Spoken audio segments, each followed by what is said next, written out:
California highway petrol ਨੇ 24 ਘੰਟਿਆਂ ਦਾ enforcement period ਸ਼ੁਰੂ ਕੀਤਾ ਹੋਇਆ ਹੈਗਾ। ਅੱਜ ਸਵੇਰੇ ਇਹ ਸ਼ੁਰੂ ਹੋਇਆ 6 ਵਜੇ ਤੇ ਬੁੱਧਵਾਰ ਸਵੇਰੇ 6 ਵਜੇ ਤੱਕ ਰਹਿਣਾ ਹੈ। 24 ਘੰਟੇ ਪੂਰੇ ਕੈਲੀਫੋਰਨੀਆ ਦੇ ਵਿੱਚ ਉਹਨੇ ਵੱਧ ਤੋਂ ਵੱਧ ਲੋਕਾਂ ਨੂੰ ਟਿਕਟਾਂ ਦੇਣੀਆਂ ਹੈ ਜਿਹੜੇ ਗਲਤ ਡਰਾਈਵ ਕਰਦੇ ਆ, ਸਪੀਡ ਤੇ ਚੱਲਦੇ ਆ, ਅਨਸੇਫ ਸਪੀਡ ਆ ਜਾਂ ਡਰਾਈਵਿੰਗ ਇੰਪੇਅਰਡ ਹੈਗੇ ਆ।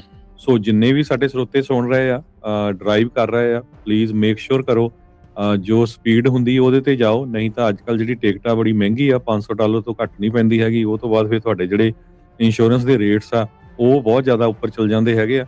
ਸੋ ਸਾਰੇ ਜਾਣੇ ਇਹ ਮੇਕ ਸ਼ੋਰ ਜ਼ਰੂਰ ਕਰੋ ਵੀ ਬਿਲਕੁਲ ਸਹੀ ਚੱਲੋ। ਕੱਲਾ ਅੱਜ ਨਹੀਂ, ਆਉਣ ਵਾਲੇ ਸਮੇਂ 'ਚ ਵੀ ਇੱਦਾਂ ਹੀ ਚੱਲਣਾ ਆ। ਪਰ ਪੂਰੇ ਕੈਲੀਫੋਰਨੀਆ ਦੇ ਵਿੱਚ 24 ਆਵਰ CHP ਵੱਲੋਂ ਇਹ ਜੋ ਪੂਰੀ ਐਨਫੋਰਸਮੈਂਟ ਆ ਉਹ ਅੱਜ ਸਵੇਰੇ 6 ਵਜੇ ਸ਼ੁਰੂ ਕੀਤੀ ਗਈ ਆ।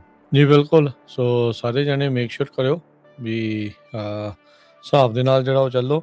ਬਹੁਤ ਵਾਰੀ ਆਦਤ ਹੁੰਦੀ ਆਪਾਂ ਨੂੰ ਫੋਨ ਦੇ ਉੱਤੇ ਜਿਹੜਾ ਉਹ ਨਾਲ ਤੁਸੀਂ ਡਰਾਈਵ ਕਰਦੇ ਆ, ਸੋ ਲੁਕੇ ਵੀ ਹੁੰਦੇ ਆ ਕਈ ਦੀ ਮੋੜ ਦੇ ਉੱਤੇ ਹੁੰਦੇ ਆ। ਸੋ ਇਹਦਾ ਮਤਲਬ ਇਹ ਨਹੀਂ ਵੀ ਅੱਜ ਦੇ ਦਿਨਾਂ 'ਚ ਹੀ ਉੱਦਾਂ ਵੀ ਜਿਹੜਾ ਉਹ ਸੇਫ ਜੇ ਤੁਸੀਂ ਕਰਦੇ ਰਹੋਗੇ ਤਾਂ ਆਪਣੇ ਸਾਰਿਆਂ ਦੇ ਲਈ ਜਿਹੜਾ ਉਹ ਬਿਹਤਰ ਜਿਹੜਾ ਉਹ ਹੁੰਦਾ ਆ।